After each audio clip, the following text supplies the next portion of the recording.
Donc, je vous souhaite une très belle conférence et je vais donner la parole à professeur Ben Khalifa. Merci. Alors, honorable Assemblée, merci beaucoup d'être là. Et aussi, je souhaite remercier le comité d'organisation qui m'ont invité pour vous présenter un petit peu la problématique de la déclin de l'infertilité. Et juste un petit bonjour à un de mes amis de 30 ans, le docteur Nourdil Ouinjli, qui est au fond de la salle. Pour vous dire, c'est que je collabore avec lui depuis plus de 30 ans. Et on a un programme aussi d'étudiants qui font des thèses de sciences sur la problématique.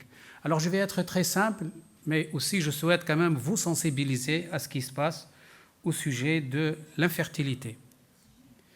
Alors, sachez-le, c'est qu'il y aura 20% des couples en âge de procréer qui n'offront pas un enfant à la maison. Ça, on le sait. Ça, c'est les chiffres de l'Organisation mondiale de la santé. Mais dans certaines régions du monde, telles que l'Afrique du Nord, l'Afrique de l'Ouest, le Moyen-Orient, il y aura un tiers des couples en âge de procréer qui fera appel aux aides de techniques médicales à la procréation. On a un vrai problème, on a quelques explications.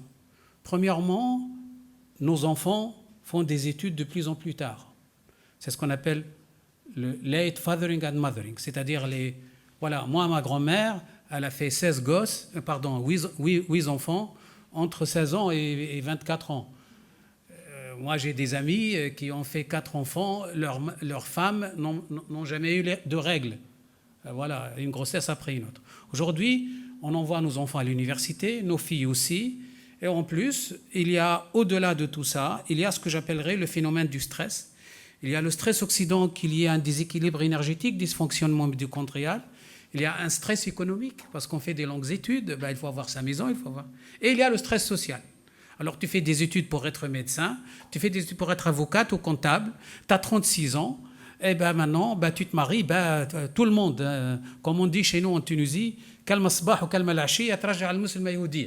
c'est-à-dire on va tellement mettre la pression sur la jeune femme qui se marie, elle va perdre. Donc il y a on a aussi un vrai problème, c'est le changement de notre style de vie et notre exposition au quotidien aux perturbateurs endocriniens, le changement de nos habitudes alimentaires. Quand même, je suis surprenant. Moi, je suis marocain de cœur, je suis français, mais je suis marocain de cœur. En 40 ans, quand je vois comment les habitudes alimentaires ont changé, je suis souvent à Marrakech. Aujourd'hui, je vois les grands-mères le dimanche après-midi avec leurs petits-enfants à McDonald's. La grand-mère aussi. Vous comprenez, mais quand même, c'est grave. Au lieu d'aller chez la grand-mère, voilà. Moi, mes enfants, je dis, leur mère est marocaine. Quand ils étaient petits, on était chez la grand-mère, on mange de la vraie cuisine. Maintenant, ma belle-mère, elle amène les petits-enfants au McDonald's le dimanche. C'est quand même catastrophique. En sachant que le matin, on va manger le msammen ou le brir ou tout ce qui va avec. Donc, ça, il faut quand même. Et c'est pour ça que je vous en parlerai un peu plus tard. On a un vrai problème, par exemple. En Tunisie, en 2027, en Tunisie, 24% de la population tunisienne sera diabétique. Qu'est-ce que vous voulez d'un peuple où vous avez une personne sur 4 qui est diabétique? Et probablement, en Tunisie ou en Afrique du Nord, c'est lié au changement d'habitude alimentaire et aux perturbateurs endocriniens, c'est-à-dire toute cette pollution. Alors, il faut que je fasse très prudent parce que derrière, ça devient un problème politique. Alors, en mars 2024, il y a un papier qui sort dans le Lancet. Le Lancet, alors je dis, excusez-moi le terme, c'est la Bible de la médecine, qui nous sort un papier pour dire qu'il faut faire très attention. Il y a une baisse dramatique de la fertilité de la population mondiale et on risque même de ne pas avoir une cinétique de remplacement. Et à partir de là, donc tout le monde, les scientifiques, les médecins, les pharmaciens, les hommes politiques, tout le monde. Et il y a un an, j'étais invité au Japon pour parler de cette problématique. Maintenant, ça devient un problème sociétal, cette baisse de fertilité au Japon, parce que la population devient de plus en plus vieille et les femmes ne font pas d'enfants. Et là, vous regardez que ce qu'on voit, le taux de fécondité mondial, donc une baisse spectaculaire, donc avec une fécondité mondiale qui baisse, donc la baisse de la fertilité va être un phénomène mondial, et la natalité en baisse, c'est le choc. Alors c'est vrai que, en plus, on pense que c'est en Afrique où les femmes font de plus d'enfants, mais sachez-le, c'est qu'en Afrique, on a le plus d'infertilité, et c'est l'Afrique qui a besoin de plus d'enfants. Alors, en 2021, il y a une étude aussi qui a alerté l'Organisation mondiale de la santé. C'est une étude qui est sortie de Malaisie. Alors, la Malaisie, c'est un pays, c'est le dragon du sud-est asiatique. Ce pays, il a eu de la chance. En 60 ans, ils ont eu un premier ministre qui s'appelle Mohamed Matahir, qui a carrément changé la Malaisie en 30 ans, comme a fait actuellement Erdogan en Turquie, et comme l'a fait Majesté le Roi, comment il a changé le Maroc en 20-30 ans. Donc, et là, l'étude, qu'est-ce qu'elle a démontré? En Malaisie, c'est une île. En plus, avec la séparation il y a 60 ans de Singapour, donc c'est qu'il y a eu de l'industrialisation, donc tout changement. Et ils ont fait une étude où ils ont démontré qu'il y a plusieurs facteurs qui sont liés au changement climatique, au moins au sud-est asiatique, et ils ont reporté clairement un impact sur le potentiel de fertilité chez l'homme et chez la femme. Alors vous me dites comment ça se fait? C'est vrai qu'à partir de la puberté, on a l'axe gonadotrope, c'est-à-dire cet axe hormonal.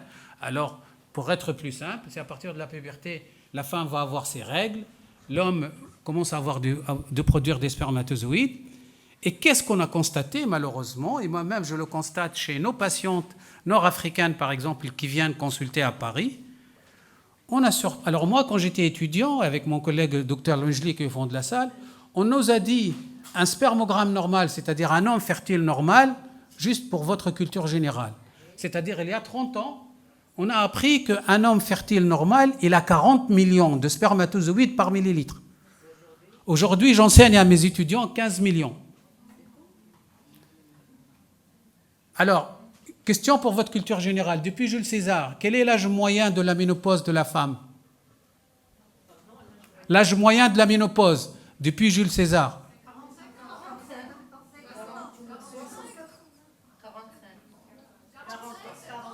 52 ans. Oui. C'est-à-dire, quand on a une population de femmes qui a un potentiel de fertilité normal, l'âge moyen de la ménopause, c'est 52 ans. Mais il y a un problème, c'est ce qu'on appelle une zone grise. Les femmes se laissent faire parce qu'elles commencent à entrer de la zone grise, en fait, de la préménopause jusqu'à la ménopause, c'est-à-dire à partir de 38-39 ans. Elle commence à avoir des troubles hormonaux, mais en fait, elle n'est pas ménopausée. Mais au lieu de quitter son gynéco et aller voir son endocrinologue pour l'équilibrer hormonalement, elle traîne, elle a toujours, est-ce que je suis ménopausée ou pas, elle-même avec tous les petits problèmes qui se posent. Mais en fait, c'est que les femmes aujourd'hui, avec un manque, je dis, d'information, je ne dis pas d'éducation, donc elles collent cette zone de préménopause où elles doivent quitter leur gynéco, mais aller voir aussi un endocrino, elles restent collées plus ou moins à leur gynéco, parce que l'âge moyen de la ménopause, c'est 52 ans. C'est pour ça que, mesdames, à partir de 38 ans, si vous commencez à avoir des troubles, il faut aller voir aussi l'endocrino pour vous équilibrer hormonalement. Mais aujourd'hui, en France, moi, dans mon service de médecine de la reproduction, une femme qui a 43 ans et un jour, je ne peux pas la prendre en procréation médicalement assistée parce qu'en France, c'est l'âge limite de prise en charge pour aider une femme à avoir un enfant. D'accord. Et probablement, d'ici 3-4 ans, on va dire qu'un spermogramme normal chez un homme, on va passer de 10 millions, de 15 millions à 10 millions. Alors, on prend encore un autre papier qui sort avec une grande publication dans le International Journal, un journal international de sciences, et il nous explique que c'est un papier qui a fait beaucoup de bruit, en tout cas au moins chez les décideurs et les scientifiques et les médecins. L'exposition aux perturbateurs endocriniens vers les maladies génétiques et épigénétiques. Et qu'est-ce qu'on a constaté aujourd'hui? Alors je pense que vous le constatez tous. Malheureusement, on a de plus en plus de femmes qui ont les ovaires polykystiques. Vous savez, toutes les femmes qui ont les ovaires sous forme de nid d'abeille. On a de plus en plus de femmes qui ont des ménopauses précoces, avant 30 ans. Et on a de plus en plus d'hommes qui ont des problèmes de varicocèle et qui ont des problèmes de spermatogenèse. Chez nous, en fécondation in vitro, 60% des hommes qu'on va prendre en charge, ils ont moins d'1 million de spermatozoïdes. Rappelez-vous, on était à 40, on est passé à 15, mais là, 60% des hommes qu'on va prendre en charge, c'est ce qu'on appelle les oligoazoospermies, ils ont déjà à moins d'1 million. Mais ces perturbateurs endocriniens, parce qu'on est exposé au quotidien, à tout moment, là, on est dans la salle, mais on est exposé à des perturbateurs endocriniens. Donc, premièrement, on va toucher donc, des anomalies du système nerveux. La problématique aujourd'hui majeure des pays en voie de développement, c'est les maladies cardiovasculaires et le diabète. Donc, il y a un impact. Il y a toutes les maladies métaboliques, et ça, on a besoin vraiment de tout le monde. Qu'est-ce qu'on peut faire pour réduire, en fait, ces maladies métaboliques? Est-ce qu'il faut changer nos habitudes alimentaires? Est-ce qu'il faut qu'on essaye de baisser ce niveau de stress? Parce que le stress, c'est un désastre. Le stress va tout de suite produire un déséquilibre énergétique. C'est pour ça, quand on discute ensemble, on dit « sois positif »,« be positive ». C'est-à-dire, dès qu'on a un déséquilibre énergétique, dès qu'on est stressé, on va avoir un déséquilibre énergétique via la mitochondrie. La mitochondrie, c'est l'organite qui nous donne de l'énergie, en fait. C'est le moteur, c'est les sons. Et ce déséquilibre énergétique, suite au stress, va provoquer ce qu'on appelle, on va devenir très vulnérable aux infections et aux inflammations. C'est ce qu'on appelle les infections et les inflammations systémiques. Et là, on devient faible, donc, et on devient moins résistant aux infections, et on est fatigué. Pourquoi ? On est fatigué parce que notre corps va passer son temps, parce qu'il y a des cellules qui vont mourir à cause de cet déséquilibre énergétique, et notre corps, il va passer en fait toute sa vie à essayer de se battre contre cette fatigue et cette perte énergétique pour renouveler les cellules. Malheureusement, il y a des organes l'indice de multiplication des cellules pour se renouveler, les cellules neuronales ne se multiplient pas comme les cellules sanguines. Donc, on a des organes qui vont commencer à être fatigués, et c'est comme ça, par exemple, chez l'homme, à force du stress oxydant, de la malbouffe, de la chaleur, le testicule, il fatigue, et il va produire moins d'1 million de spermatozoïdes. Chez les femmes, pareil, on a un dérèglement hormonal, ces ovaires vont fatiguer, c'est ce qu'on appelle le burn-out, c'est-à-dire une brûlure accélérée de sa réserve ovarienne. Et là, moi, aujourd'hui, toutes les semaines, je vois des jeunes femmes, moins de 30 ans, qui sont complètement ménopausées. C'est pour ça, mesdames, vous êtes là, sensibilisez les jeunes filles d'aller explorer rapidement leur potentiel de fertilité, parce qu'aujourd'hui, on peut leur proposer d'aller congeler leurs ovocytes très tôt. C'est ce qu'on appelle la préservation de la fertilité, pour une raison sociétale autre qu'une raison médicale. Et bien sûr, alors moi-même et mon collègue qui est au fond de la salle, le docteur Louijli, nous, on s'intéresse à la reproduction, c'est notre spécialité. Et là, je vous expliquais, voilà comment ces perturbateurs endocriniens, comment ce stress augmente, et on voit tous les jours qu'il y a de plus en plus de couples en âge de procréer qui viennent nous voir. Et bien sûr, l'une des causes majeures des cancers aujourd'hui, c'est ces perturbateurs endocriniens. Alors, regardez, mesdames, messieurs, à quoi on est exposé au quotidien. Tout le food packaging, là, toute l'industrie agroalimentaire pour garder le steak bien rose, bien beau, tous les additifs chimiques qu'on ajoute, tous nos produits, quand même, je dis, de beauté, de cosmétiques, avec l'histoire de l'phtalate, tout le plastique, là, on boit de l'eau, et je suis désolé de le dire. Alors, dernièrement, dans les bouteilles d'eau qu'on a trouvées, on a trouvé des microparticules qui circulent dans les cellules, et on a trouvé des microparticules testicules dans le sperme. On vous dit oui, Alors, il y a aussi des produits qu'on prend qui sont des hormones-like, des stéroïdes, donc vous regardez à quoi on est exposé au quotidien. Alors, dans la région où je travaille, moi je travaille entre Paris et Lille, c'est la région de Picardie, c'est l'équivalent de la région de Douala au Maroc. C'est la région la plus grande, c'est une grande région agricole, la Picardie, Et c'est la région où on utilise le plus de pesticides par hectare, parce que c'est une région de grande culture. Alors, moi, j'ai une petite ferme en Picardie.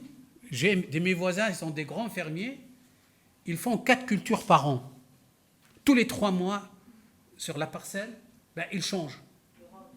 Le rendement, le blé, la betterave, le truc. Mais c'est normal. Ils n'utilisent jamais les pesticides, les mêmes pesticides et les mêmes insecticides, parce que ce n'est pas de la monoculture.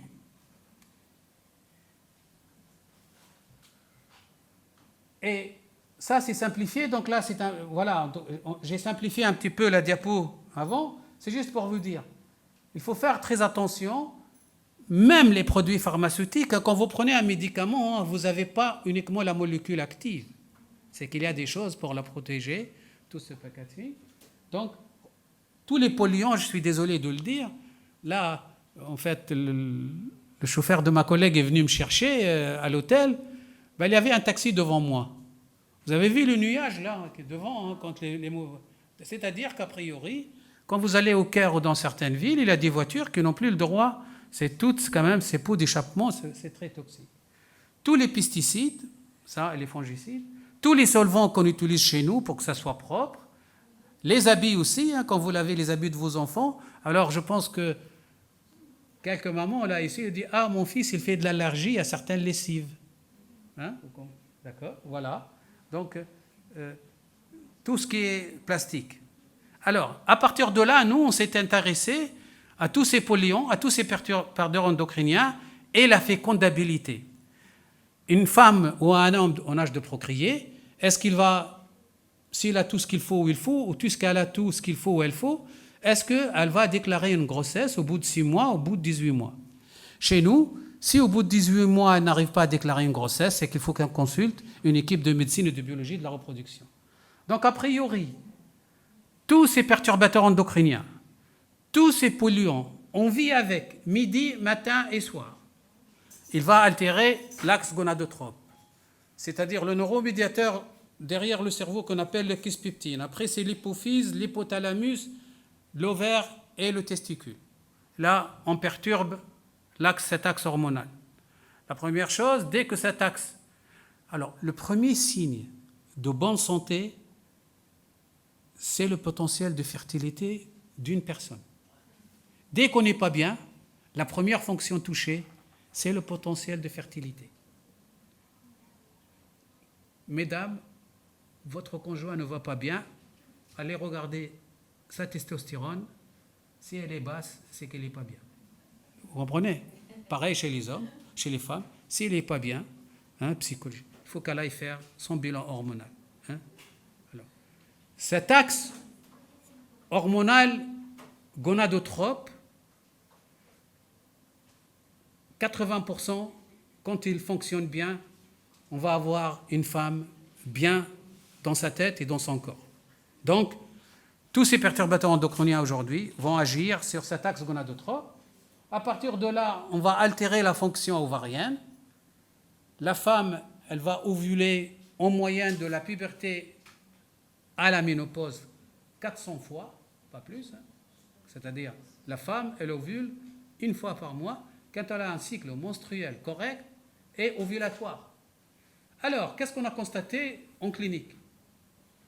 26% des femmes qui consultent pour infertilité, on va leur dire, vous avez tout ce qu'il faut où il faut, mais soyez patients et on va les conseiller à avoir des rapports programmés à la maison ou non, on va les aider. À cause du stress, 26% de ces femmes-là, elles bloquent, elles ovulent pas chez elles, à cause du stress. Ce n'est pas parce qu'elles sont infertiles, parce qu'elles sont stressées. Elles bloquent leur ovulation. Alors, écoutez, vous pouvez dire à l'homme, là on parle en médecine, il faut être là, monsieur, il faut avoir au moins 2 jours d'abstinence. Votre femme a fait sa courbe de température, on a fait même un dosage hormonal, on sait qu'elle va ovuler ce soir ou demain matin, soyez là, le monsieur, même s'il voyage, il va être là, ou elle va le prendre par l'oreille, il dit, mais écoute, là, tu sors pas, tu dois être là, mais c'est elle qui ovule pas, une femme sur 4. D'accord? Voilà. Parce qu'elle est stressée. Voilà. En plus, oui, un perturbateur endocrinien ne va pas agir uniquement sur une hormone. Il va c'est ce qu'on appelle, nous, les biologistes, c'est qu'un polluant, un perturbateur endocrinien, un produit toxique, il va agir sur plusieurs fonctions physiologiques et plusieurs voies, ce qu'on appelle de signalisation moléculaire. Donc, et bien sûr, ces perturbateurs endocriniens, en tout cas d'après mon expérience et l'expérience de mon équipe, il va agir au niveau du gène qui est responsable, par exemple, qui va transcrire la progestérone ou l'œstrogène. L'œstrogène, c'est l'hormone qui va aider la femme que le follicule se développe entre le premier jour de ses règles jusqu'au 14e jour de son cycle. Et la progestérone, c'est elle qui va arriver un peu plus tard pour préparer l'endomètre à recevoir l'embryon. D'accord? Donc, ça agit jamais sur un...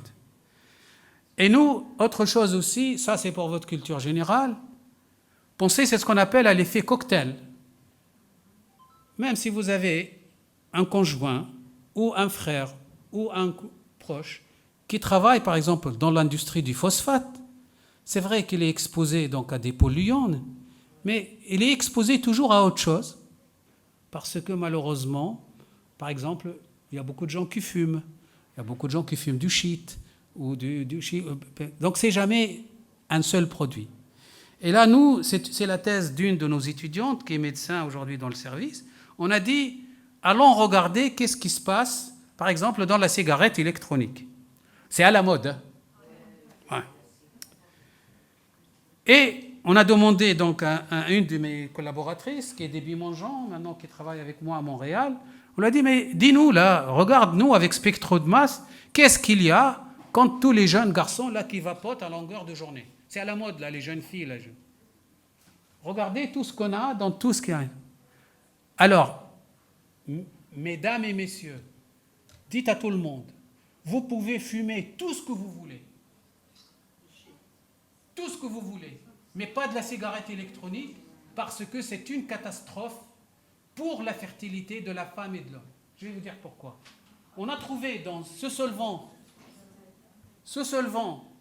de la cigarette électronique ce qu'on appelle les VOCT, les Volatile Organic Compounds.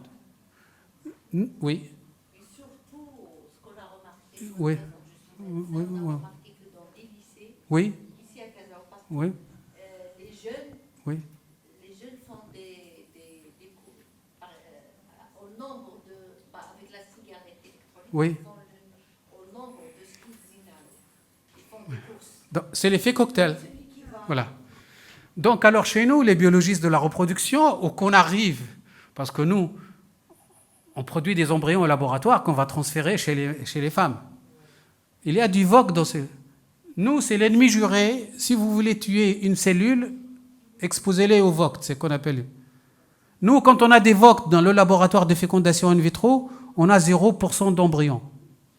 Donc, c'est un message, je le dis parce qu'avec ces travaux-là, l'année dernière, on a gagné le prix de la Société japonaise de reproduction. J'étais à Osaka pour préparer ces travaux. Donc, dans la cigarette électronique aujourd'hui, il y a plus de 470 molécules toxiques différentes.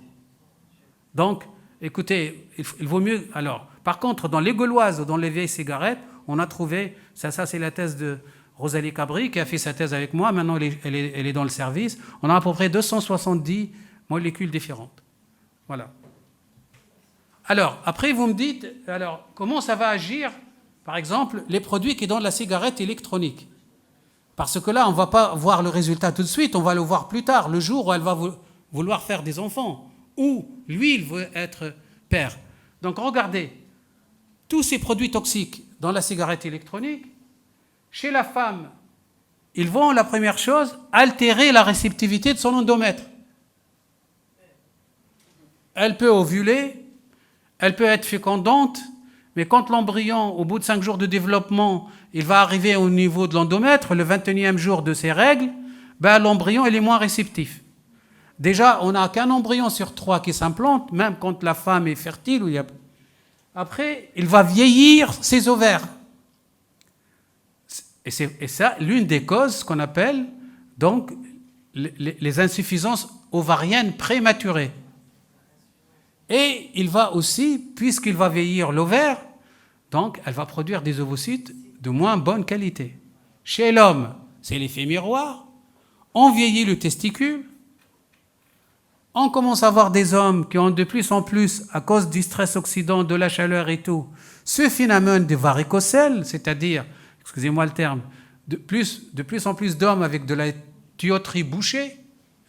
Donc, et là, c'est pour ça qu'on a de plus en plus d'hommes, qu'on est obligé d'aller chercher les spermatozoïdes dans le testicule, pas dans l'éjaculat. Il y a un risque génétique, la contribution paternelle à des nouvelles, et un risque de cancer, de nouveau, que ce soit chez l'homme ou chez la femme. Là, on a un papier, donc c'est un papier là en collaboration donc, avec Casablanca et mon équipe à Paris. Là, on est allé regarder côté femme. Là, on va aller un peu plus ce qui se passe. La fertilité chez la femme, elle est plus vulnérable que chez l'homme. Pourquoi ? Parce qu'elle a un cycle menstruel, donc régulier. En plus, c'est un cadeau de Dieu que Dieu a donné à la femme, c'est ce cycle menstruel et ses règles. Les règles, c'est une chance inouïe pour la femme. Je sais que ça perturbe les femmes, mais c'est super. Parce que ça va éliminer beaucoup de choses. Et surtout, on va renouveler l'endomètre et on va redémarrer avec un cycle hormonal.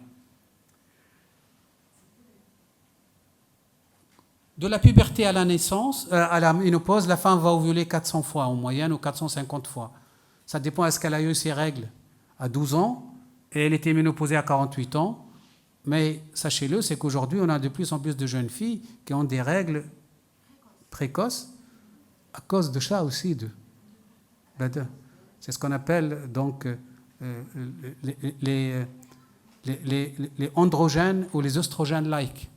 Hein? Alors, voilà comment ça se passe. Quand les femmes... Alors, c'est pour vous dire, j'ai trouvé des pesticides dans le méconium des enfants à la naissance. C'est pas parce que la femme va être exposée à ces perturbateurs endocriniens ou ces polluants entre la puberté et la ménopause. C'est que si la mère elle est exposée, l'enfant va être affecté, mais surtout au niveau neurologique. Pendant la grossesse et à l'âge de l'enfance, c'est que tout passe en amont. C'est pour ça qu'aujourd'hui, dans certains bassins de population, dans certaines régions où il y a des usines ou des trucs, c'est qu'il y a beaucoup de femmes qui ont des avortements très précoces. Hein? C'est pas parce qu'elles sont... Mais elles n'ont pas de problème d'avoir des grossesses. Mais c'est les garder. C'est-à-dire quand on va avoir le développement, hein, donc de tout, et là, elles avortent ces femmes-là. Donc premièrement, on va passer par un vieillissement ovarien précoce. À partir de là, les pauvres, elles vont dérégler leur bilan hormonal. C'est le compte des follicules en trop. Alors, mesdames, c'est pour ça, des fois, on vous dit il faut aller faire une échographie le 2e jour de vos règles. Pourquoi ? Pour aller compter. Est-ce que vos follicules, est-ce que dans vos ovaires, il y a encore des follicules ? Basiquement, c'est ce qu'on vous appelle aller regarder votre réserve ovarienne. Est-ce qu'il y a encore quelque chose ou pas dans les ovaires ? À partir de là, on va perturber 2 hormones, l'œstradiol et l'inhibine. L'œstradiol, c'est l'hormone qui va aider au développement donc, du follicule pour que la femme ovule. On dérègle la FSH et la LH, ça c'est vraiment les 2 hormones les plus principales chez l'homme, pour la femme aussi. À partir de là, les femmes vont avoir des cycles menstruels irréguliers. Alors faites la différence entre un cycle menstruel irrégulier ou des retards de règles. Ce n'est pas la même chose. Parce que des fois, il y a des femmes qui disent oui, parce qu'un cycle menstruel chez une femme, l'idéal c'est 28 jours. Elle se lève le matin, elle a ses règles, elle va avoir 2 ou 3 jours, 3 ou 4 jours ses règles. Là, elle démarre, elle est propre. Le 14e jour, elle ovule. Si elle a eu un rapport fécondant l'embryon va s'implanter le jour 21, et si elle est enceinte, elle n'aura pas ses règles le J28. Voilà. Par contre, si elle n'est pas enceinte, c'est qu'elle va avoir de nouveau ses règles. Mais méfiez-vous quand vous avez des jeunes filles qui viennent voir pour dire « Ah, j'ai des règles perturbées ». Un cycle menstruel peut varier entre 24 et 32 jours. Ça dépend de la physiologie et surtout le poids. C'est ce qu'on le BMI. C'est très important. Le poids est très important. Mais par contre, vous avez des femmes qui disent « Ah, j'ai eu une semaine ou 15 jours de retard de règles ». Ça, c'est pas sûr que c'est un problème de retard de règles. Ce sont des grossesses, mais qu'ils ont avorté très tôt. C'est pour ça qu'il faut aller vérifier l'habitat HCG. Et donc là, par contre, quand le cycle où la femme, au lieu d'avoir ses règles tous les 28 jours, elle va les avoir tous les 20 jours, là, il faut s'inquiéter. Et ça, c'est l'une des... Les perturbateurs endocriniens sont la cause majeure de la baisse donc, ou de la réduction de ce cycle menstruel. Donc, ces perturbateurs endocriniens, chez la femme en âge de procréer ou c'est la jeune fille, je ne parle pas de la post-ménopause parce que ça, c'est autre chose. Donc, on altère l'ovaire, on altère la fonction folliculaire même si elle a un cycle hormonal correct. Elle a un risque aussi d'augmenter le taux des embryons anormaux. Vous savez, on a toujours dit à la femme, écoutez, à partir de 38 ans, vous avez un risque, excusez-moi le terme, d'avoir un enfant mongolien ou d'autres des anomalies génétiques ou des maladies métaboliques. Là, il faut faire attention. Les perturbateurs endocriniens, quand la jeune fille, soit au stade fœtal, au stade prépubertal ou prépubère ou en âge de procréer, donc elle a un risque d'avoir une folliculogenèse qui va produire des ovocytes avec des maladies génétiques ou des maladies métaboliques. D'accord ? Et regardez aujourd'hui, nous, ce qu'on a regardé en Picardie, j'ai regardé un petit peu qu'est-ce que les agriculteurs utilisent chez nous. Comme je vous ai dit, ils font, sur la même parcelle de terrain, ils font 4 cultures par an. Regardez les différents pesticides, des fongicides qu'ils utilisent. Et regardez l'impact de chacun sur la fertilité chez la femme. Mais c'est une catastrophe. De toute façon, vous aurez la présentation à votre disposition. Alors on a dit, puisque c'est catastrophique chez la femme, qu'est-ce qui se passe chez l'homme? Donc là, c'est un papier qu'on a publié l'année dernière avec l'une de nos étudiantes, et on a démontré exactement la même chose. Tous ces pesticides, ces fongicides, tous ces produits toxiques, la femme est exposée dans un bassin de population, les hommes aussi, et on a trouvé le même effet miroir. Et c'est pour ça, comme je vous l'ai expliqué, dans cette zone-là, 60% des indications de fécondation in vitro et les d'indication masculine, parce que ce sont des hommes qui habitent dans des zones agricoles ou qui sont eux-mêmes des fermiers et qui ont moins d'1 million de spermatozoïdes par millilitre, où la norme, c'est 15 millions.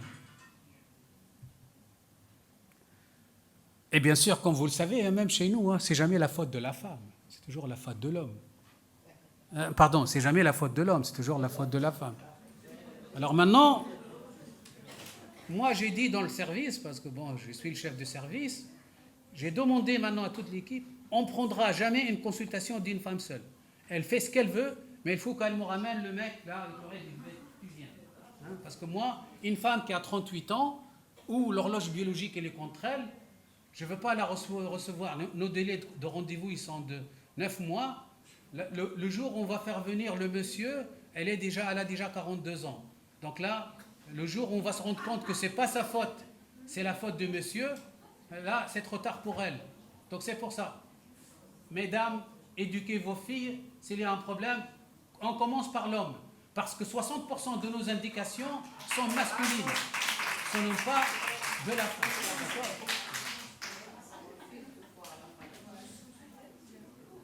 En plus, maintenant, les jeunes garçons, ils prennent tout, ils sont exposés à ces polluants.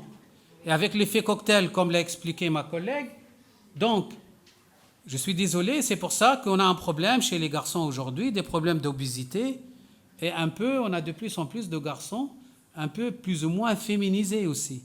Hein. C'est que On a le caractère sexuel secondaire, voilà, c'est-à-dire, parce qu'on sait que grâce à la testostérone, c'est l'architecture d'un homme, bon, il est grand, il est musclé, il a la barbe, il a tout. C'est vrai que, bon, peut-être c'est lié aussi, on a, moi je trouve que les garçons, ils sont un peu plus féminisés que mes grands-parents. Moi, je suis désolé de le dire. Oui. C'est changement d'habitude alimentaire, voilà, et surtout exposition aux perturbateurs endocriniens. Et épigénétique, j'arriverai. Alors, regardez ce qui se passe chez le monsieur là, hein, qui joue le kéké là, il se croit que lui, il est bon partout. Alors pourquoi? De grâce, dites à vos garçons, mesdames, ou à vos frères, il faut faire la différence entre la sexualité et le potentiel de fertilité. On peut jouer, je dis, son rôle comme homme pour tout ce qui est, je dis, capacité sexuelle. Mais ce n'est pas parce qu'on assure, je dis, son rôle au lit, qu'on est fertile et nous sommes capables de faire un enfant au bout de 6 mois à sa conjointe. Alors chez l'homme, pareil, il va commencer à dérégler son axe gonadotrope, son testicule va fonctionner donc moins bien, et c'est pour ça qu'on passe de 15 millions de spermatozoïdes par millilitre à 1 million, c'est qu'on change les paramètres de l'Organisation mondiale de la santé. Alors, le drame du spermatozoïde, pour qu'il féconde, il faut qu'il bouge, lui. Donc il a besoin d'énergie. Et la source de l'énergie, c'est la mitochondrie. À cause du stress, la mitochondrie, elle est perturbée. Donc même des fois, la mobilité de leur spermatozoïde, elle est moins bonne.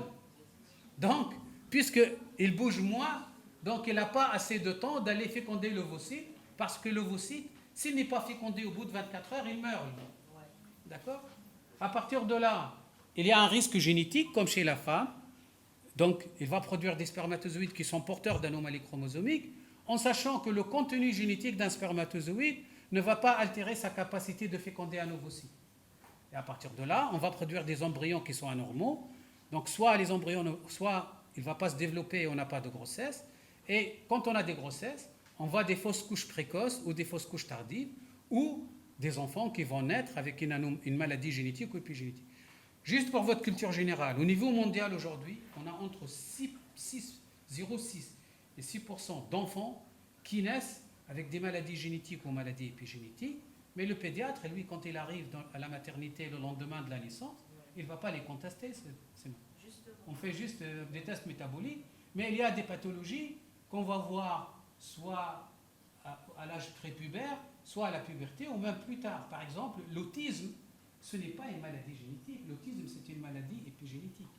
Vous comprenez? Donc, c'est pour ça qu'on a des nouvelles pathologies qu'on commence à découvrir. C'est ce qu'on appelle les maladies épigénétiques. Et ces maladies épigénétiques, elles sont essentiellement d'origine masculine à cause de la modification du statut génétique et épigénétique du sperme. La contribution de la mère à la jeunesse de l'embryon anormal, elle est plutôt chromosomique, mais la contribution de l'homme, elle est essentiellement épigénétique. Voilà. Et on l'a démontré, nous, avec cet effet cocktail. Donc là, c'est la thèse de Sama Aboulouahib, qui travaille à Casablanca avec le docteur Al-Wijli.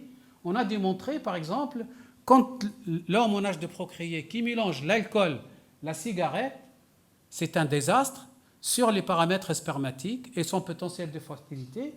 Et nous, on l'a démontré donc avec Maroua Laimer aussi cette année, entre 2018 et 2023. On a continué encore à faire ces études et on a constaté que l'exposition aux pesticides en Picardie, c'est une catastrophe parce qu'on a compris pourquoi on a la majorité des hommes qui ont moins d'1 million de spermatozoïdes parce qu'ils sont exposés aux pesticides, et la majorité, c'est un changement épigénétique des spermatozoïdes. On est allé au-delà, on a dit voilà, même des fois, quand on va prendre des couples en fécondation in vitro, ça c'est la thèse de Rosalie Cabri, on a dit on va se démerder quand même, on va prendre les femmes, on va les préparer, on va essayer de les traiter un petit peu avec des antioxydants, des traitements hormonaux, on va essayer d'aider l'homme à nous donner des spermatozoïdes, et on va essayer de produire des embryons au laboratoire. Mais on sait que sont des populations, hommes et femmes, exposées à des perturbateurs endocriniens et qui fument. Alors, nous, en Picardie, on a un truc. Vous avez des jeunes qui mangent mal, on a un problème d'obésité, qui mangent mal, qui ont la mucoviscidose et qui fument du shit et qui sont dans une zone agricole. Donc c'est la totale. Donc sur le plan intellectuel, vous dites vraiment, est-ce que ça vaut le coup? Mais on a dit quand même, c'est la loi en France, on est obligé de la prendre en charge. On est allé au-delà. Quand on les a pris, ces couples, on a cartographié la Picardie en 4 zones. Cette zone-là, c'est là où les gens sont exposés. En fait, la région, on utilise 3000 tonnes de pesticides par an par hectare. Voilà. Ici, donc, c'est le mois où on utilise des pesticides. C'est ça la Picardie. Vous avez Paris ici et Lille là. Regardez ce qu'on a constaté. Les femmes qui sont venues nous voir pour qu'on les aide à avoir un enfant et qui viennent de l'est de la Picardie, c'est-à-dire cette zone-là. Ces femmes-là, même s'ils ont leurs règles, même si elles ovulent, elles produisent 60% d'ovocytes mauvais. Qu'est-ce que vous voulez que je fasse, moi? Alors, vous comprenez pourquoi? Parce que nous, on sait pourquoi, nous, comme biologistes, là. Vous comprenez? Vous savez pourquoi? Je vais vous le dire pourquoi. Parce que les 3 premiers jours, le responsable du développement de l'embryon, c'est l'ovocyte. Mesdames et messieurs, ne vous le ramenez pas trop. Si on est tous là, c'est grâce à un ovocyte, c'est-à-dire grâce à une femme. D'accord? C'est-à-dire, maintenant, j'ai besoin d'un ovocyte capable, une fois que le spermatozoïde l'a fécondé, ou nous-mêmes, on l'a fécondé nous-mêmes, on l'a assisté, j'ai besoin d'un ovocyte qui est capable de prendre en charge le génome du père et de s'organiser parce qu'il est responsable à 100% du développement embryonnaire jusqu'aux 3 jours. C'est après qu'on va, c'est à partir du 4e jour au matin où on va faire appel au génome du père. Donc, moi, si je suis devant vous, c'est grâce à un ovocyte de maman qui a bien bossé. D'accord? Voilà. Et c'est là où on a fait quand même un papier, on a dit, il faut faire attention, ces femmes-là de l'est de la Picardie, 60% de leurs ovocytes sont anormaux, et là on a constaté que ce sont des femmes d'agriculteurs. Et c'est une région de grande culture. Donc, quand les femmes sont exposées à des perturbateurs endocriniens, ou dans des régions agricoles où il y a beaucoup de pesticides, beaucoup de polluants, sachez-le, c'est que ces femmes-là auront plus de difficultés à ramener un enfant à la maison par rapport à une femme qui habite dans un environnement plus ou moins sain. Aujourd'hui, on n'est plus dans un environnement sain.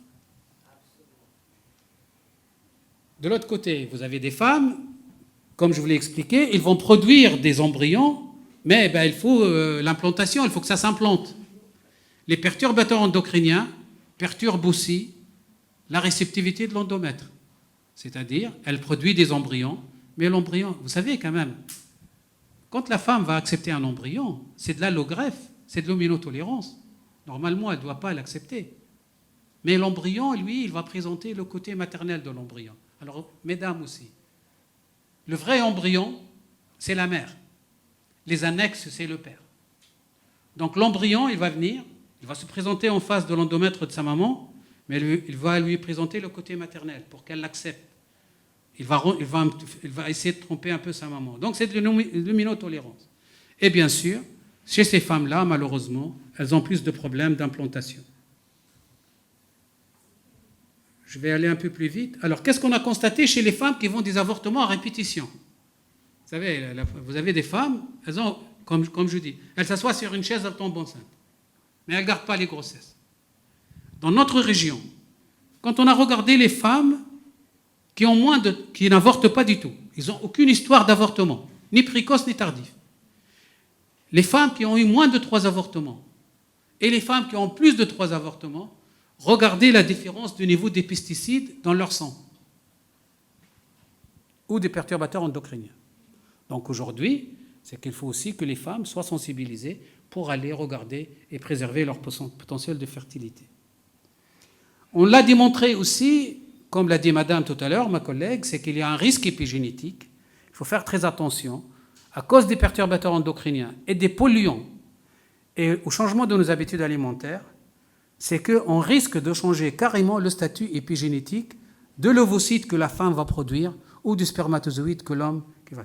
Et c'est pour ça, mesdames, messieurs, il y a des maladies aujourd'hui. On est en train de faire naître des enfants qui vont ce qu'on appelle être porteurs des maladies, qu'on ne verra pas ni à la première génération ni à la deuxième, mais on ne verra qu'à la troisième génération. D'accord ? On a démontré aussi, ça je reviens, c'est un autre champ que j'ouvre, ça, c'est juste pour sensibiliser le docteur Ebtissam. On a constaté aussi, quand on a exposé des souris ou des rats à des pesticides ou des produits toxiques, on a changé carrément le microbiote intestinal, endométrial et vaginal. Vous savez, l'un des vrais problèmes chez les femmes, c'est ce qu'on appelle la dysbiose vaginale. Vous savez, c'est compliqué. Ou toutes ces femmes qui ont des problèmes intestinaux. Ça, c'est la microbiote. Comme vous savez, le microbiote intestinal, c'est ce qu'on appelle le deuxième cerveau. Donc aujourd'hui, il est temps aussi que les industriels ou les gens qui font toutes ces techniques, qu'on s'intéresse donc à notre microbiote. Et voilà, enfin, regardez un petit peu tout ce qui se passe aujourd'hui, nos habitudes alimentaires, tout le packaging, tous les produits polluants. On habite à côté des usines, tous ces pots d'échappement-là qui nous pourrissent la vie. Aujourd'hui, tous ces gens-là qui travaillent dans différentes industries, c'est qu'on est en train de changer complètement notre axe hormonal, notre génétique et notre épigénétique, et c'est pour ça que la fertilité donc, de la population mondiale est en berne, et ce qui pour moi est probablement un pays comme le Japon aujourd'hui, il a des vrais soucis uniquement, mais il n'arrive même pas à remplacer les décès par les naissances. Donc, mesdames et messieurs, ce problème, c'est un problème de santé publique, c'est un problème mondial. Il faut absolument aujourd'hui que les femmes et les hommes font attention pour aller explorer leur potentiel de fertilité, le préserver, aller demander des avis, parce que je pense, on est dans parce que toute femme a droit à un enfant. Il faut qu'on protège les futures générations. Qu'est-ce que vous voulez faire d'un pays où vous avez le quart de la population qui souffre de diabète ou de maladies cardiovasculaires? Qu'est-ce que vous voulez faire où la moitié de la population vit un stress oxydant et un déséquilibre énergétique et les gens sont fatigués? Alors vous savez, le problème qu'on a aujourd'hui, nous, en France, c'est l'absentéisme des jeunes filles au lycée à cause de l'endométriose. Ah ben oui. Et mesdames, quand vos jeunes filles vous disent « oui, j'ai mal au ventre », arrêtez de lui dire « oui, mais c'est tes règles » parce que non, il faut qu'elle aille consulter. Parce que probablement, ce n'est pas que des douleurs de règles. Probablement, c'est de l'endométriose. Et j'espère qu'il n'y en a aucune ici qui a de l'endométriose. Une femme qui a de l'endométriose, c'est l'enfer, sa vie. Elle ne peut pas s'asseoir sur une chaise. Et aujourd'hui, on a de plus en plus de jeunes filles au collège et au lycée qui ont des endométrioses grade 4.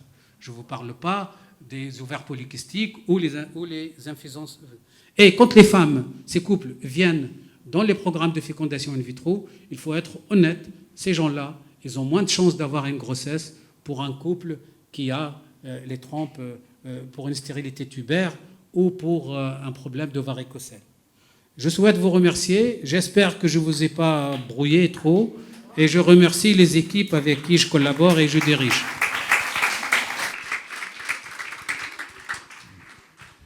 Merci, professeur, de nous avoir fait l'honneur de venir donner cette extraordinaire conférence. C'est un plaisir à chaque fois de vous recevoir. Et voilà, on est très touchés de votre présence. Je sais que vous avez fait le maximum pour être parmi nous. Arrivé hier soir à 1h du matin pour partir maintenant à 18h. Voilà, donc je remercie donc professeur Ben Khalifa de toutes ces informations très, très utiles.